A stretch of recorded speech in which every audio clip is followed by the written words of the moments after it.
What if a place could remember a scream? Not in a book or in a story, but in its very stones, in its water, in the air itself. This is not just a ghost story. This is a true story. On March 29th, 1809, in Porto, Portugal, a bridge made of boats collapsed under the weight of thousands of people trying to escape an army. Historians say around 4,000 men, women and children died in the cold water of the Douro River in just a few minutes. It was one of the worst peacetime disasters in European history. But here is the fact that changes everything. Many people believe it never really ended. Today, on that exact riverbank, a small bronze memorial weeps with dampness, even on dry days. Visitors from around the world light candles that burn day and night. People report a sudden, deep chill in the air, a cold spot with no explanation. Others see a woman in old-fashioned clothes, forever staring into the river, searching for someone she lost. And strangers who know nothing of the history wake up from the same horrible dream. A dream of crowding, of falling, of the taste of river water. So what are we dealing with? A tragic history? A collective nightmare? Or is it evidence of something else? Something that asks us to rethink the line between the past and the present. In this video, we are going to piece it all together. We will look at the military records, the geology of the riverbank, the science of infrasound, and the compelling theory that strong emotion can literally be recorded by our environment. This is a full investigation. We will not jump to easy answers. I need you to watch until the very end, because the conclusion we reach is not what you might expect. It is sadder, more beautiful, and more mysterious than a simple ghost. It will change how you listen to the world. If you want to understand the full, incredible truth of the Ponte das Barcas, please watch this entire journey with us. And if you explore mysteries like this, make sure to like this video and subscribe to our channel. Your support helps us bring you these deep dives into history's greatest unknowns. Now, let's go back to 1809 and to a bridge that was never meant to hold the weight of a city's terror. Let's start at the very beginning, before the screams, before the fear. You need to see it as it was. Close your eyes for a moment. Picture not the strong stone bridges of Porto you know today. Picture something less permanent, something that moved with the breath of the Douro River. This was the Ponte das Barcas, the bridge of boats. Its name tells you everything. It was not a bridge of stone and mortar, meant to last for centuries. It was a practical, temporary-seeming thing. 20 flat-bottom boats lined up across the river. They were chained together side by side, with wooden planks laid across their decks to form a walkway. Think about that. Your path across the deep, powerful Douro was just linked barges. It swayed. It creaked. It was a living thing, tied together with rope and hope. For years, it worked. It was clever. It was the only direct link between the bustling Porto shore and the Vila Nova de Gaia side. Thousands of people crossed it every single day for their normal lives. Market sellers, families, lovers, soldiers. It was a part of the city's heartbeat. But that's the first terrifying truth we must sit with. The most dangerous traps are not the ones that look scary. They are the ones we trust completely. Think about its design, its simple, flimsy genius. The chains that held the boats were strong, but they had a limit the people never thought about. The wooden walkway was firm underfoot, but it promised a stability that the structure beneath simply did not have. It was an illusion of solidity. Every time the tide shifted or the river ran high after a rain, the whole bridge would adjust. It would groan. People would laugh, maybe hold the rope rail a little tighter. It was a shared little adventure. This was the engineering reality.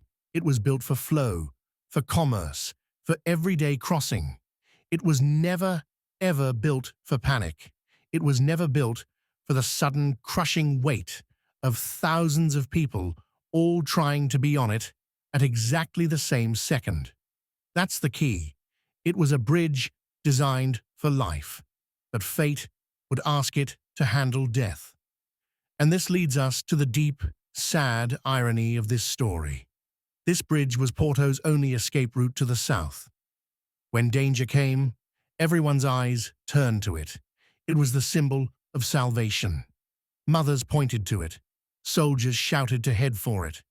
In their minds, it was the path to safety. But can you see the horrible twist? The very thing that promised escape was, because of its simple, fragile nature, perfectly designed to become a tomb. Its width, maybe 10 or 12 feet across, meant there was no room to move. Its floating base meant it could not handle uneven, rushing weight. The city's lifeline had a critical, hidden weakness. No one saw until it was far too late. The trust was absolute. The failure would be total. So let me ask you this. As you picture that gentle, bobbing path over the water, when you walk across a bridge today, you feel safe, don't you? You trust the concrete and steel. You don't think about the math that holds you up. The people of Porto on that spring day in 1809 felt the same way about their bridge of boats. It was just the bridge. It was how you got to the other side. They had no reason to doubt it. That is the true seed of this tragedy. Not just the coming army or the panic. It was the quiet, everyday trust in a structure that could not bear the weight of a city's terror. The ordinary turned deadly. The trusted path becoming the trap. And with that fragile image fixed in your mind, that bobbing, creaking, trusted path, you are now ready.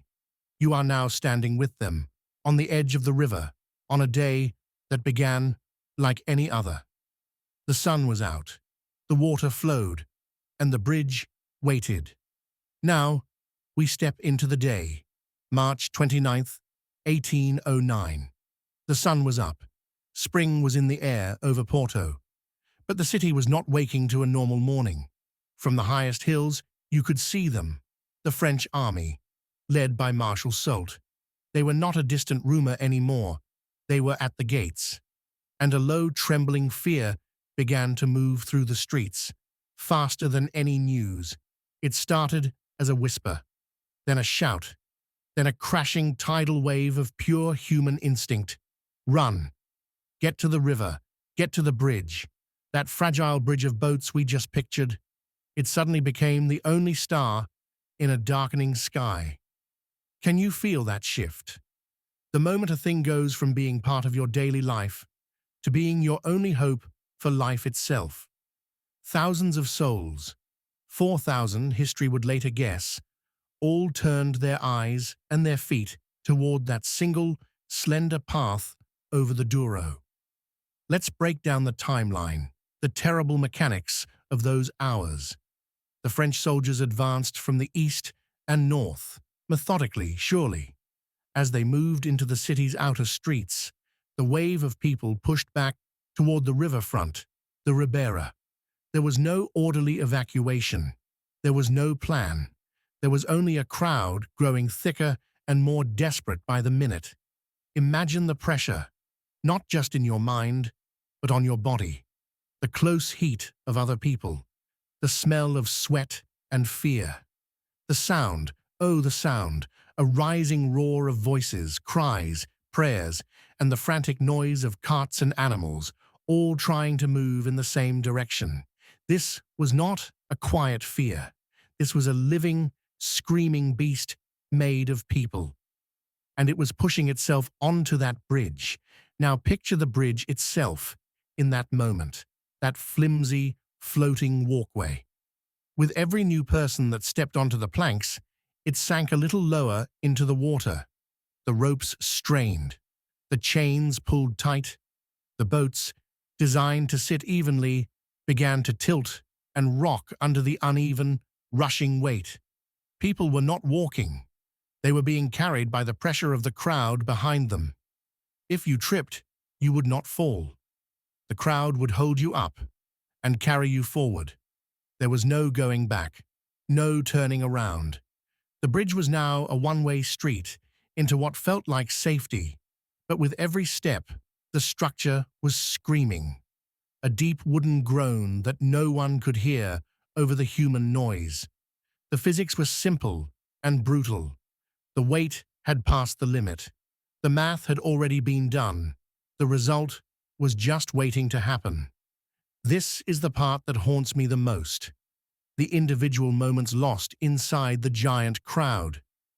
In that mass of 4,000, there were singular hearts beating. A mother clutching a child's hand, so tight her knuckles were white. An old man carrying all he owned in a sack. A young soldier without his weapon, just trying to survive. They were not a number. They were people having the worst, most terrifying minutes of their entire lives. They could see the other side. They could almost taste the safety. And then, the sound changed. It wasn't a loud crack, like in the movies. It was a deeper, more terrible sound. A sickening snap of the major ropes, the violent lurch of wood giving way. And then, the sound of the planks, that path they all trusted, breaking apart beneath them. The collapse was not all at once, which is somehow worse. One section, likely near the middle, where the pressure was greatest, gave way first. People spilled into the cold river. The crowd behind, pushed by the impossible force of thousands more behind them, could not stop. They stumbled into the gap. The structure unraveled. Boats pulled free, tipping their human cargo into the water. And the river, the beautiful Douro, stopped being something you looked at. It became something that swallowed you. It was cold, it was dark, and it was suddenly everywhere. The screams were now of a different kind, short, sharp, and cut off by water. The panic turned from flight to fight. A fight against a current, against heavy clothes, against the simple, awful fact of not being able to swim.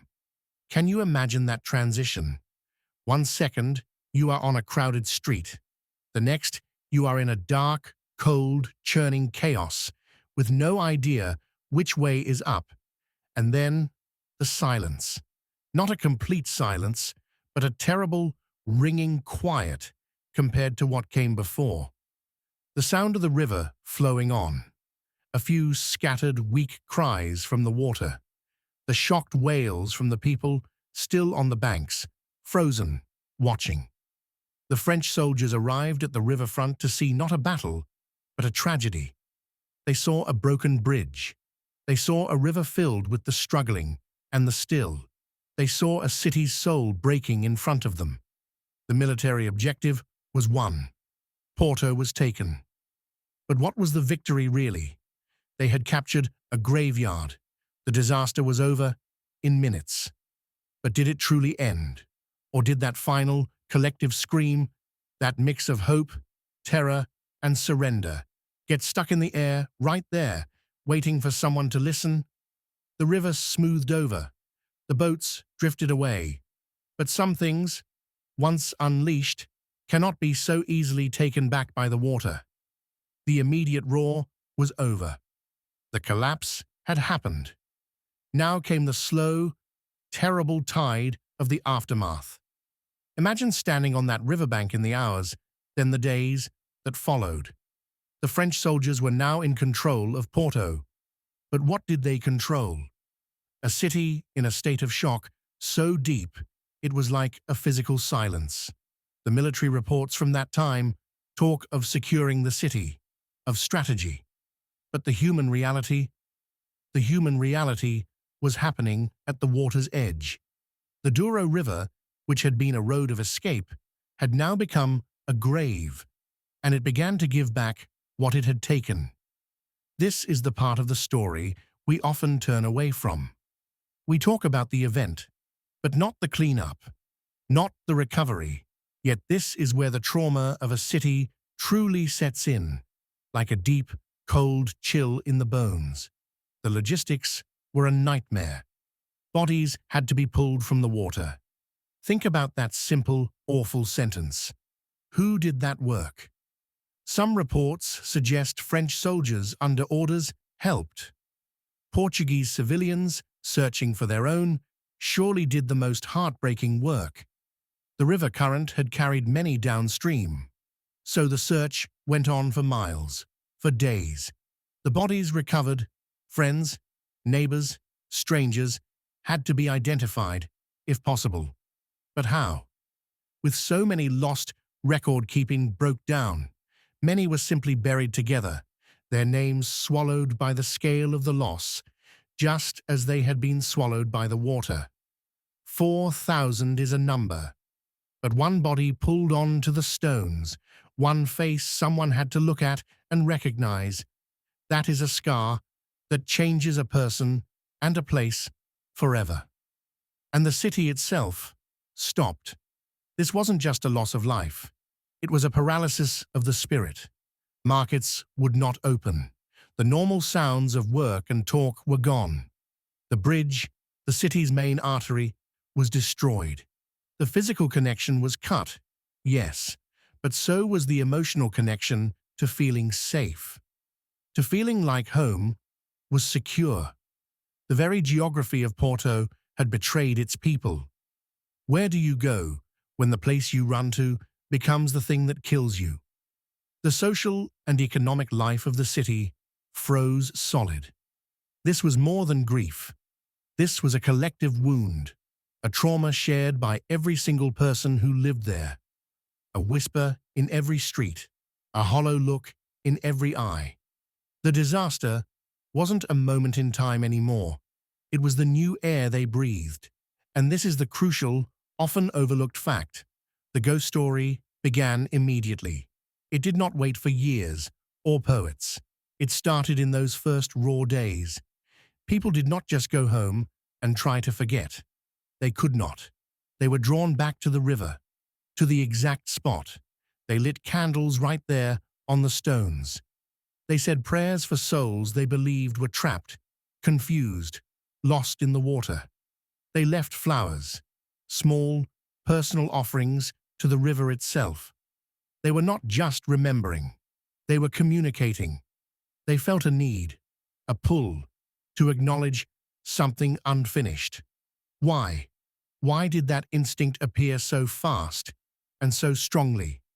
Was it just human grief, or was it something else? Was it because they could feel even then that something of those people remained?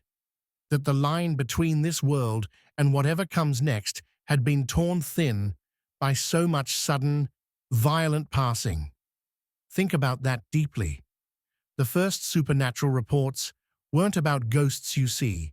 They were about a feeling of intense sadness clinging to the Ribeira waterfront, a cold spot in the air on a warm day, a sense of being watched from the water. These feelings were reported by the very people who lived through it, the ones who would have scoffed at fairy tales before that day. Their own experience told them something was wrong. The place itself felt wrong, haunted, and so they started the rituals to make it right. To comfort whom? The dead? Or themselves? This is where history and mystery braid together, impossible to untangle. The memorial, the Alminhas da Ponte, that stands there now, it is not a modern idea. It is the permanent stone version of those first candles, those first prayers from people whose hearts were broken on that very spot. They built it because they knew, in their bones, that the story was not over. The river had smoothed its surface, but beneath, in the hearts of the living, and perhaps in the very fabric of the place, the ripple was just beginning.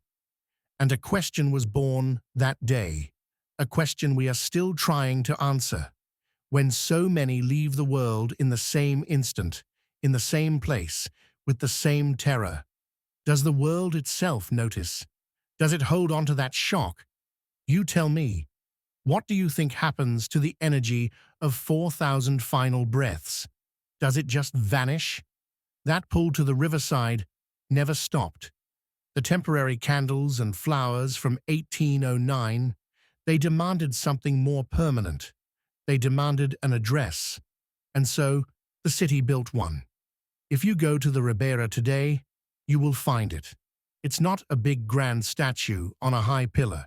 It's something much more quiet, and because of that, much more powerful.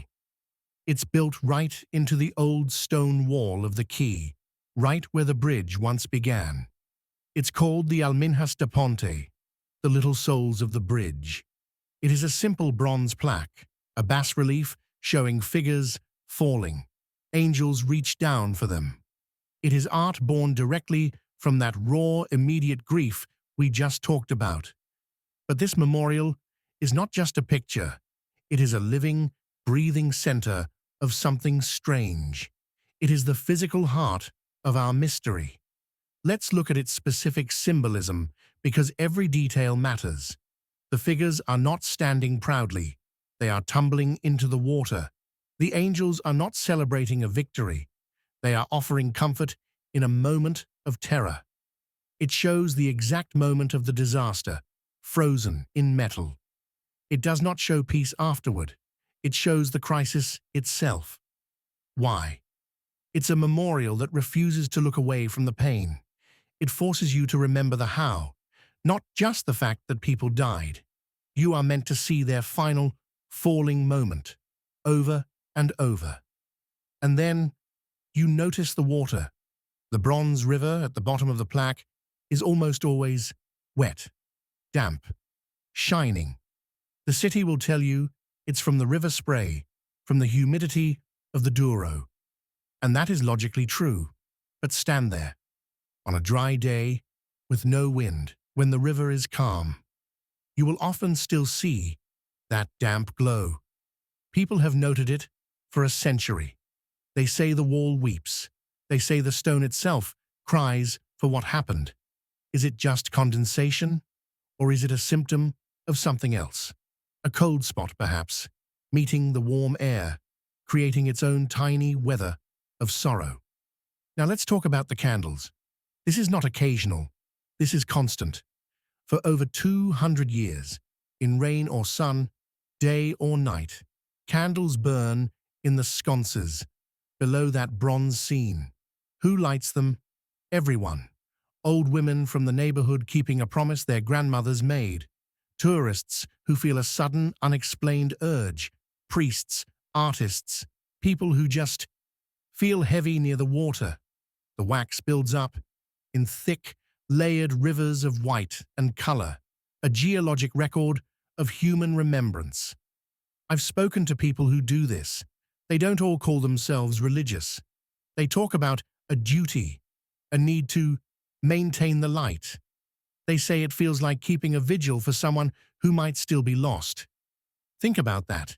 It's not just about the past. It's about a present tense act of care. Why does that feeling persist so strongly in so many different people across so many generations? This leads us to the memorial's deepest purpose. It is not really for the tourists. It is not really a history lesson. It is a transaction. It is a place where the living go to have a conversation with the dead. You light a candle. You give light. You give warmth. You say a prayer. You give words. You give thought. You leave a flower. You give beauty. You give life. You are offering something. And what do you hope to get in return? Peace, a sense of connection, forgiveness for being safe when they were not. The Alminhas functions as a doorway. It's an agreed-upon spot where that veil between then and now, between here and gone, is considered thin. The city itself has officially marked the place where it's okay to talk to the ghosts. That's profound. So, let me ask you this. You've seen memorials before. A statue in a park. A name on a wall. Do you feel the same way there as people describe feeling here? That thick, silent pressure. That need to stop and be quiet? For so many who visit the Alminhas, the answer is no. This place is different. The data is in the wax. The data is in the endless, unfailing need to keep the flame alive. The psychological explanation is simple. It's a focal point for grief. But is that all? When a place becomes a focal point for communication, what is on the other end of the line? The memorial is made of bronze and stone. It is solid, real, factual. But the rituals that surround it speak to something not so solid. They speak to a feeling that the event is not locked in the past, that it is ongoing. The candles are not just for memory. They are like nightlights left on in a dark room, just in case someone there is still afraid of the dark. And that thought, that maybe they are, is where the true mystery of the Ponte das Barcas truly lives. Not in the grand collapse, but in this small, damp, flickering corner where people still try to reach across. Let's move from what people feel in their hearts to what they feel on their skin. This is about a physical sensation, one that has been reported for longer than anyone can remember. It's not about seeing something. It's about suddenly, inexplicably, feeling cold. You're standing on the Ribeira waterfront. It's a warm, sunny afternoon in Porto. The stone under your feet is warm. The air is still. You walk toward the Alminhas da Ponte, that bronze memorial. And then you step into a patch of cold air, a sudden chill that wraps around you. It's not a gentle coolness. Locals and sensitive visitors describe it as a damp cold, a heavy cold. It feels like walking into the shadow of a cloud that isn't there. This is the famous cold spot, and it's one of the most commonly reported physical anomalies in any so-called haunted place in the world. Now we must look at this with clear eyes. What could cause it? A physicist might give us a few rational ideas. They might talk about underground water channels. Remember, this is a riverbank. Water moving under the stones could cool the earth, and that cool air could rise up in a specific column. They might talk about wind patterns. The unique layout of the old buildings along the quay could funnel a breeze from the river to that exact spot, creating a natural air conditioning effect. This is all perfectly good, solid science. It explains the mechanism. It tells us how the air might get cold. But here is the real question, the one that science struggles with. Why does that cold feel the way it does? People don't just say, "Oh, it's chilly here." They describe a feeling of sadness that comes with it, a feeling of pressure. They say the cold feels intentional. It feels like a presence. Let's compare it to other famous cold spots. In many historic places linked to tragedy, old prisons, battlefields, ancient sites, people report the same thing. A pocket of air, often in a very specific location, that is measurably colder than the surrounding area. Paranormal researchers have studied this for decades. They use thermal cameras and digital thermometers. Sometimes they find a temperature drop of 5, even 10 degrees. The theory is that energy is needed to create a paranormal manifestation. To make a sound, to show an image, it takes energy. And to get that energy, it's pulled from the immediate environment. That means heat is sucked out of the air, leaving behind a cold spot. It's like a spiritual battery using the warmth around it to power a moment from the past. Now, I'm not saying that's definitely what's happening here. I'm telling you it's a theory that exists, and it's used to explain sensations exactly like the one at the Ponte das Barcas. But let's go back to your own body. your own experience. Have you ever walked into a room and felt immediately that something was off? The temperature was fine, but you felt a chill up your spine. We call it instinct. We call it a gut feeling. At the Ribeira, the cold spot gives that feeling a physical, measurable reality. You're not imagining the temperature change. You can feel it on your arms, your face. Your body is reacting to a real environmental shift. And then, your mind and your emotions try to explain it. In a happy place, a cool breeze is refreshing. In a place where 4,000 people died in terror, that same cool breeze can feel like a sigh from the river itself. It can feel like the touch of the water that took them. So, what is more likely? That a complex, precise set of underground water currents and wind tunnels exists to perfectly mimic a supernatural phenomenon in the exact spot of a great tragedy, or that the tragedy itself left a mark that we can still physically sense. The data is in the shivers of thousands of visitors. The data is in the consistent reports across decades of that specific, localized chill. It's not a ghost reaching out to grab you. It's something subtler and perhaps sadder. It's the environment itself holding on to the memory of a deep, collective cold. The cold of the river in March, the cold of final moments, the cold of shock. That energy has to go somewhere. Physics tells us energy cannot be created or destroyed, only changed. What if the heat of 4,000 panicked hearts was transformed into something else? What if that cold spot is the opposite, the negative of their final, fearful warmth? Stand there, feel it, and then you tell me, are you feeling a breeze or are you feeling an echo?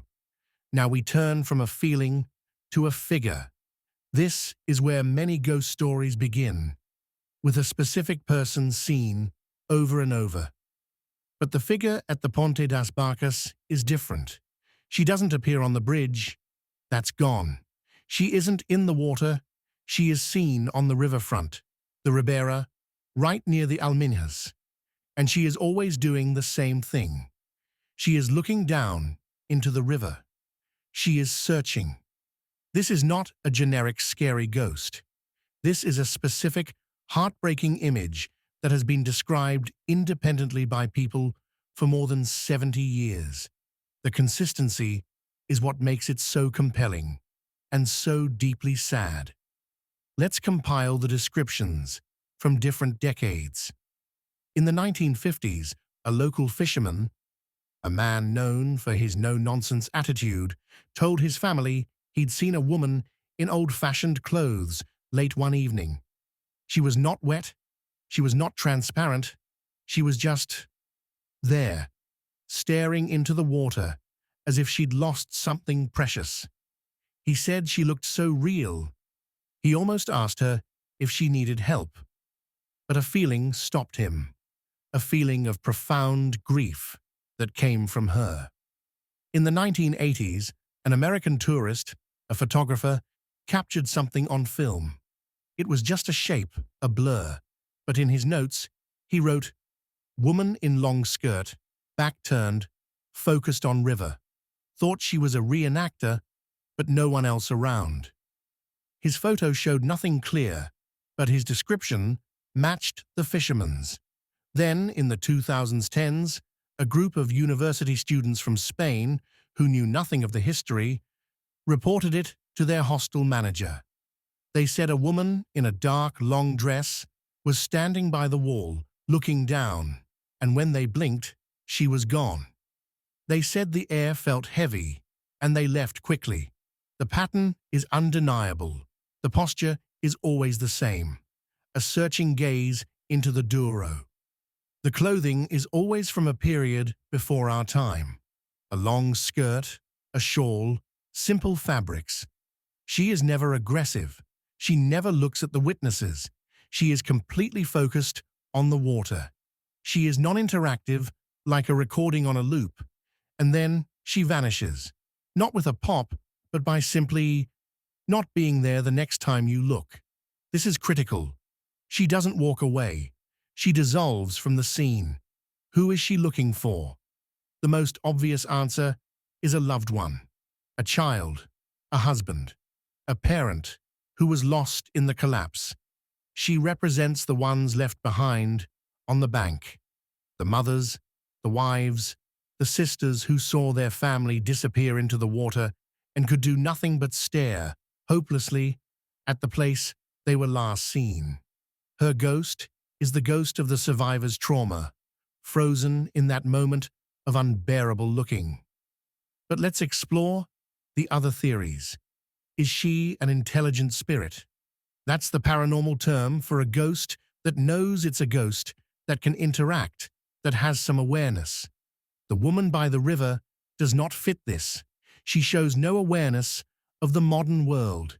She is stuck in her own moment, her own terrible search.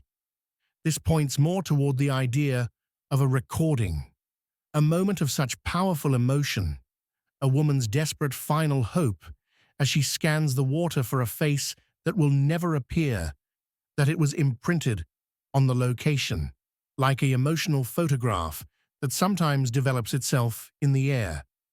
The stone tape theory, which we'll dive into later, fits her perfectly. She isn't wandering, she is replaying. Now consider the witnesses themselves. The fisherman was a skeptic by nature. The tourist was an artist, perhaps more open. The students were young, curious, but ignorant of the story. They had different backgrounds, different beliefs, yet they all saw the same essential thing. This challenges the idea that it's just imagination or suggestion. If you don't know the history, you can't imagine a specific, period-dressed woman searching the river. You might imagine a scary, wet ghost, but not this.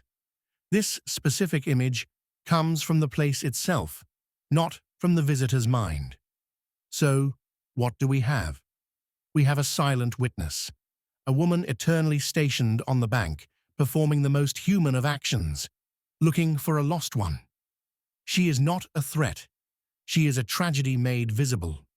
She confirms that the event wasn't just about those who drowned.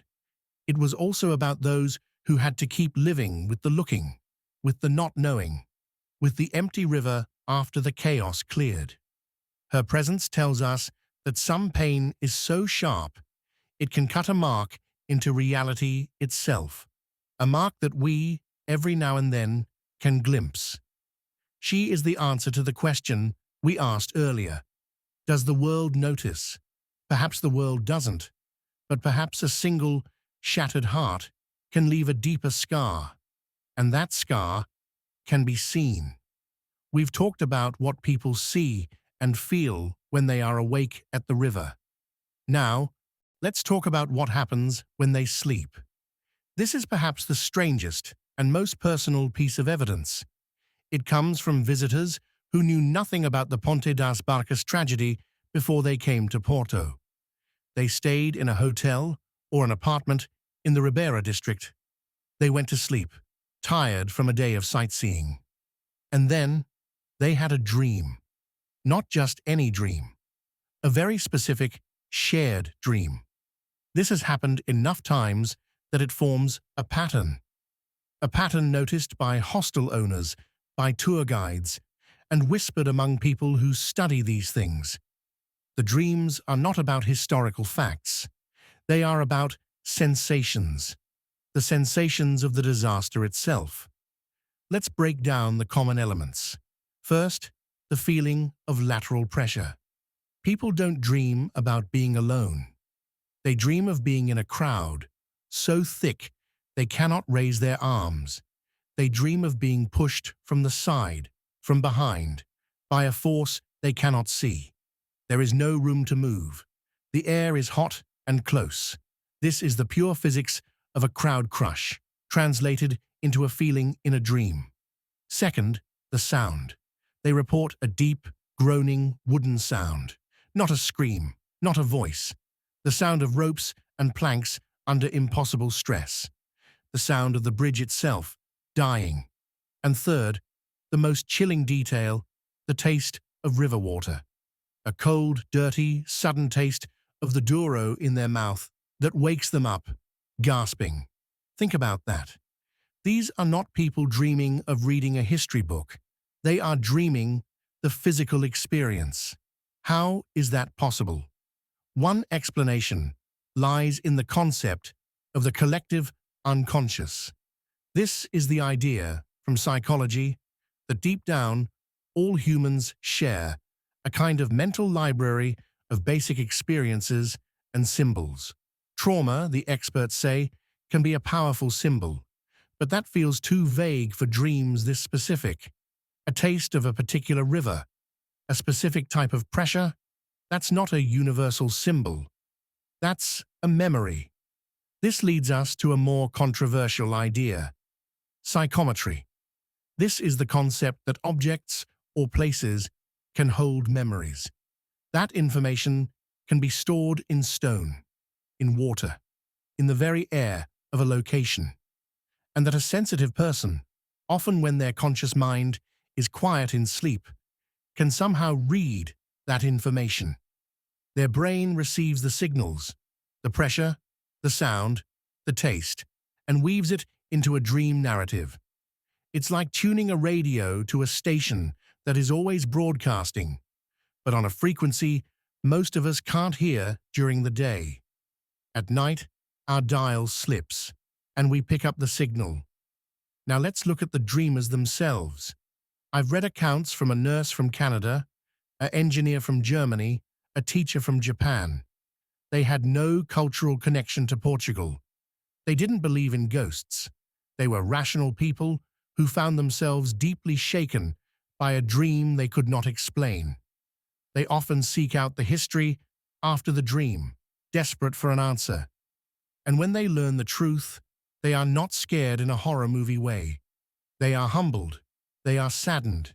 They feel for a brief moment that they carried someone else's memory, that they were in their sleep a vessel for an echo. So, let me ask you directly, have you ever traveled somewhere new and had a dream that felt incredibly vivid, real, and oddly connected to that place? A dream that didn't feel like it came from you? We dismiss dreams so easily. We call them random brain noise. But what if, in certain places steeped in powerful emotion, they are not random at all? What if the trauma of the Ponte das Barcas created a kind of emotional Wi-Fi that still exists? And when you sleep nearby, your mind connects. It downloads a fragment of the past. It's not a ghost visiting you. It's you, for one night, visiting them. You are walking in their steps, feeling their crush, hearing the groans of their world breaking. The bridge is gone.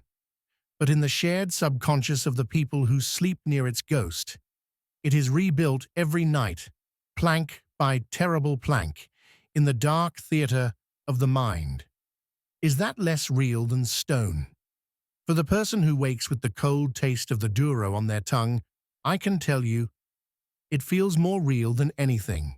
All these experiences, the cold spot, the searching woman, the shared dreams, they point to one big idea: that the past isn't just gone, that it can, under the right conditions, replay. For that, we need a framework, a way to think about it that isn't just ghosts. The most famous idea is called the stone tape theory. Don't let the name scare you.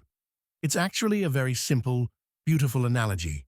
It asks us to think about places not just as locations, but as recording devices. Here's how it works. Imagine an old-fashioned tape recorder, like the one you can hear now. To make a recording, you need two things. You need a tape, a material that can store information, and you need energy, the sound of a voice, of music, that pushes onto the tape.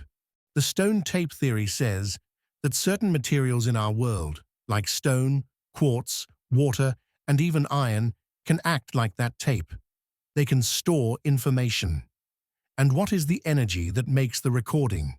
Strong human emotion, fear, joy, pain, terror. These feelings, the theory suggests, release a kind of psychic energy. In a moment of intense, shared trauma, like the collapse of the Ponte das Barcas, that emotional energy is so powerful, it soaks into the materials of the place. It gets recorded, into the stone of the quay, into the water of the river, into the very air. Now think about the specific location of our tragedy. It's the perfect recorder. You have the stone walls of the Ribeira, dense, ancient, full of quartz. You have the flowing water of the Douro, a moving, charged element. You have the iron that was in the chains and boats. This is a place with multiple tapes ready to receive a signal. And what was the signal? It was the concentrated, explosive energy of 4,000 souls experiencing pure terror and sudden death at the exact same moment. If the theory is correct, that moment didn't fade away. It was imprinted. It was saved. This theory does a beautiful job of explaining the different phenomena we've talked about. The searching woman? She's not an intelligent ghost. She is a playback, a specific, emotional scene recorded from a survivor on the bank, now stuck on a loop. The cold spot? That's the energy being used to power the playback, drawing heat from the air to make the image or feeling manifest. The shared dreams. That's the tape being played, and a sleeping, receptive mind nearby picking up the broadcast. It explains why these experiences are repetitive, why they don't change. They're not interacting with us, they're just replaying. Of course, this is a theory. It's not proven science. Mainstream science calls it psychometry or residual haunting and remains skeptical. They offer a counter-argument. It's all suggestion, folklore, and coincidence. They say we see and feel what we expect. But that counter-argument stumbles on the tourists who knew nothing. It stumbles on the dreams with specific physical details. The stone tape theory doesn't ask you to believe in souls wandering around. It just asks you to consider that emotion might be a real, tangible force in the universe, a force that can interact with the materials of our world. We accept that light and sound can be recorded. Why is it so strange to think that a moment of supreme human feeling could be recorded too? So, let's bring it back to you. You've felt a strange chill in an old building, haven't you? You've walked into a room and felt a sudden shift in the mood, even when it was empty. We call it atmosphere. But what is atmosphere really? Could it be the gentle background hum of all the emotions that have ever been felt in that space? Most of the time, the recording is too faint to hear. But in places of extreme, sudden trauma, like the Ponte das Barcas, the recording was made at maximum volume. The play button is sometimes pressed by humidity, by a certain quality of light, or by a person whose own energy resonates just right. And for a moment, the past breathes. The stone plays its tape. The river shows its recording. And we are left, not with a ghost story, but with a history lesson written in a language of feeling. A language we are only just beginning to understand. We have listened to human stories. We have explored human theories. Now let's consider the testimony of those who have no imagination, those who cannot read a plaque, or know a history, or be influenced by a ghost story. I'm talking about animals. Their behavior at the Ponte das Barcas site is one of the most unbiased and unsettling pieces of data we have. Animals operate on pure instinct. They sense the world directly. And at the Ribeira, near the Alminhas, many of them react strongly. Let's look at the reports, mostly from locals who walk their dogs daily. It's a common enough topic in nearby cafes. A dog that is normally calm and happy will, as it approaches that specific section of the waterfront, suddenly stop. It will plant its feet, Its ears will go back. It might let out a low whine or a growl at nothing. It will refuse to move forward, pulling its owner back the way it came. This isn't a one-time event. Multiple dog owners over years have reported the exact same thing. Their animal reacts to a specific zone, about the width of the old bridge, as if facing an invisible wall. Cats, more independent, are seen staring fixedly at a single point on the water or on the stones. They track something moving that no human can see. Their fur might puff up. Then, after a few minutes, they lose interest and walk away, as if the show is over. What are they sensing? We have to look at their biology. Dogs and many other animals perceive a much wider range of the world than we do. They hear higher and lower sounds. They see different shades of light. They smell a universe of scents we miss completely. One strong scientific possibility is infrasound. These are very low-frequency sound waves, below what human ears can hear, but animals feel them. Infrasound can be produced by natural things, like wind through certain structures or underground water movement. It can also cause feelings of unease, dread, and even the sensation of being watched in humans. At a riverbank with specific geology and old stone tunnels, infrasound is a real possibility.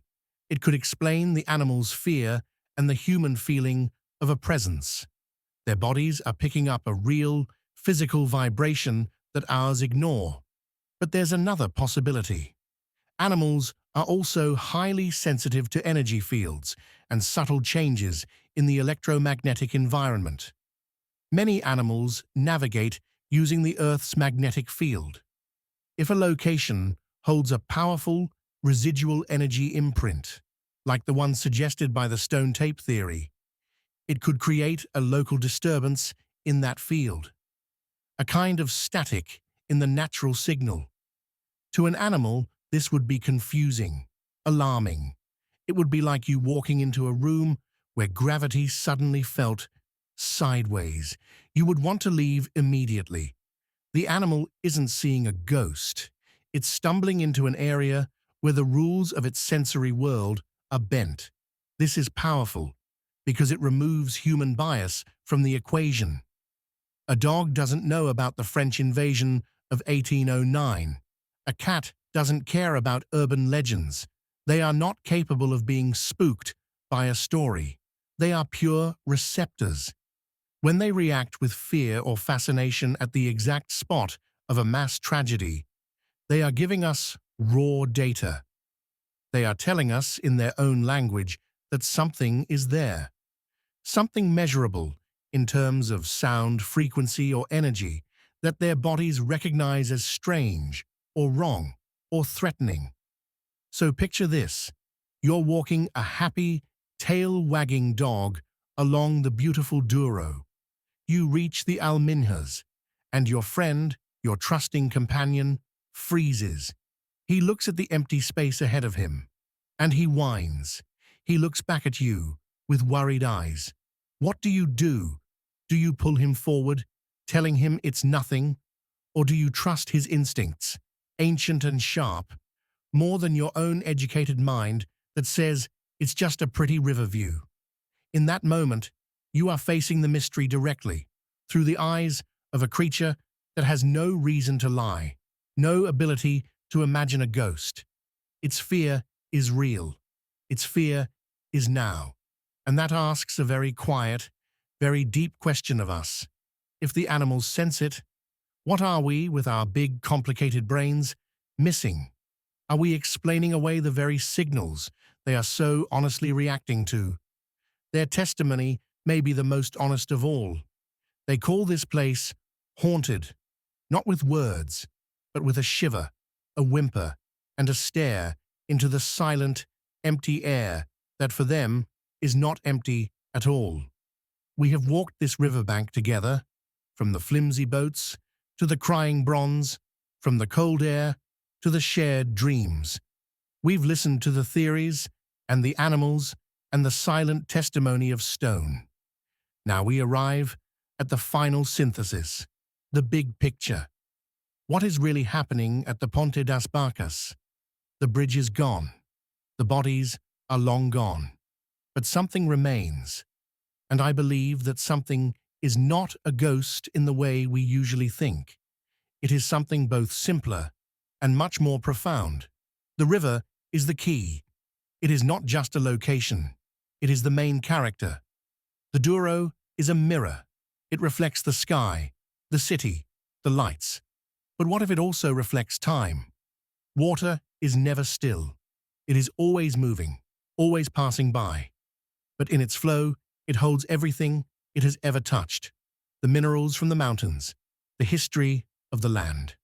And on one day, it held the hopes and the tears of 4,000 souls. The river did not forget. It cannot forget. It carries that day within it, like it carries silt and stone. The tragedy fractured time right there, at that spot. It created a crack, and in that crack, the past and the present sometimes bleed into each other. Let's put all the pieces together now. The cold spot, that's the chill of the March water, and the chill of death, still radiating from the crack. The searching woman, she is a reflection in the river's memory, a figure caught in the mirror, forever looking for what the water took. The shared dreams. They are the mind dipping into the river of time when the guard of waking life is down, and drinking a drop of that old, bitter water. The animals whining. They sense the crack itself, the weird bent physics of a place where a terrible weight broke the normal way of things. The Alminhas da Ponte, that ever-weeping memorial, is not just a monument. It is a shock absorber. It is the city's attempt to build a gentle structure over that crack in time. The candles are not just for memory. They are lights held over a deep, dark well. They are a way of saying, we see the crack. We acknowledge it. We will not let the darkness from it spread. We don't move on from such things. We cannot. Instead, we learn to live next to them. We build a bench by the crack. We plant flowers near its edge. We visit, and we whisper, and we remember. That is what Porto has done. So, here is the final revelation, the aha moment I promised you. The haunting of the Ponte das Barcas is not about the dead refusing to leave. It is about the event itself refusing to be completely past. When something that huge, that sudden, and that tragic happens, it doesn't just enter the history books. It enters the ecosystem. It becomes part of the weather, and the water, and the feeling of the place. The past is not a line behind us. It is a layer beneath us, and in some spots, the layers are very thin. They wear through, and what's underneath shows through. You came here for a ghost story, but I will leave you with a different thought, a sadder, more awe-inspiring one. You are standing, always, on layers of time. Most places, the layers are thick and quiet, but some places are wounds.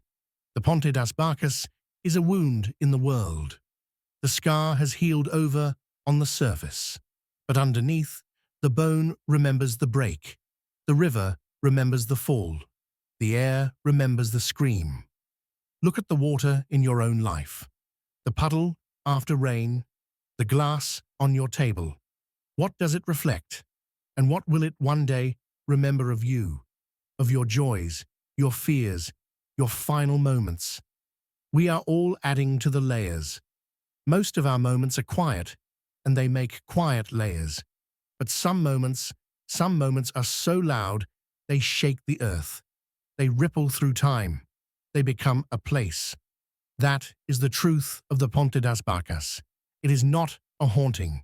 It is an echo so powerful, it has become a landmark.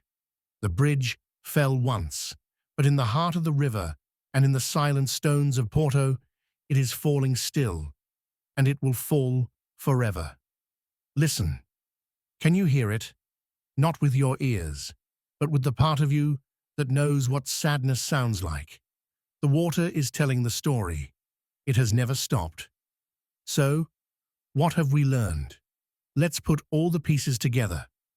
The Ponte das Barcas was a real bridge, and its collapse was a real historical nightmare.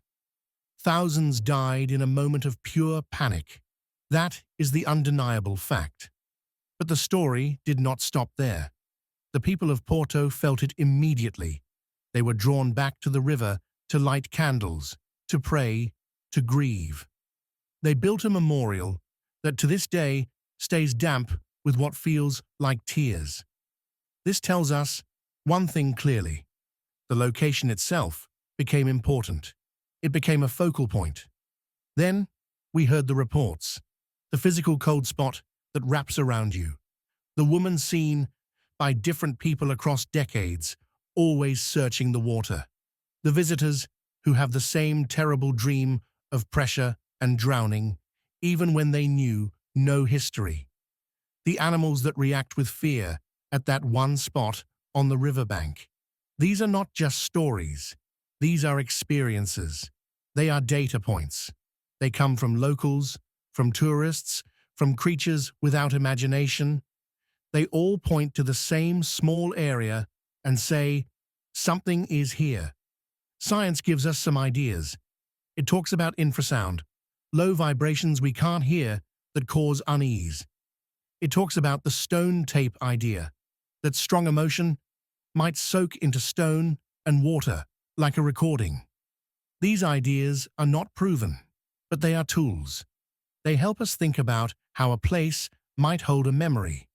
They suggest that a tragedy this large might not just fade away, it might leave a mark on the very environment. So here is the conclusion. The Ponte das Barcas is not haunted by ghosts walking around. It is haunted by the event itself.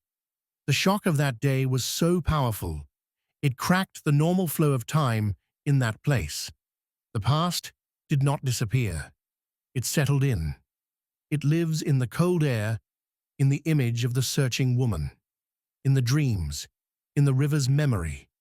The memorial and the candles are our way of talking across that crack. We are not speaking to the dead.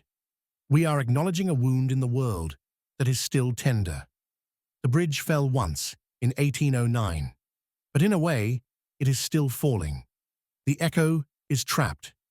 It replays in feelings, in sounds we almost hear, in dreams we can't explain. This is the truth. Some places are not just places. They are events that never finished happening. The river flows, the city lives. But right there, at the water's edge, a moment of pure sorrow is forever caught, like a breath held and never released. That is the weight of water. That is the memory of the Ponte das Barcas. Thank you for watching this journey to the end. If this story changed how you see the past, share your thoughts below. And for more investigations into history's deepest mysteries, don't forget to like this video and subscribe to our channel.